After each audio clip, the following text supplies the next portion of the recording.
శ్రీ గణేశాయ నమః. శ్రీ గురుభ్యో నమః. శ్రీమాత్రే నమః. సౌందర్య లహరి శ్లోకం 77.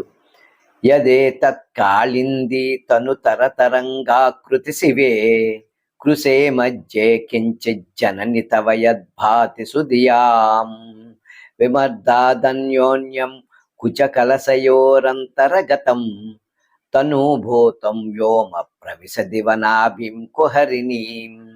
ఓ భగవతి, యమునా నదీ తరంగం వలె సన్ననిదై నీ కృషుమధ్యంలో అగపడే నూగారనే చిన్న వస్తువును చూసి యోచించగా, నీ కుచముల మధ్యనున్న ఆకాశం, ఆ కుచములు రెండు పరస్పరం వరేయటం వల్ల ఆ ఒరిపిడికి తాళలేక నలిగి నల్లనై సన్నగా కిందికి నాభి వరకు లక్కజారినట్లు జారినదిగా ఉన్నది.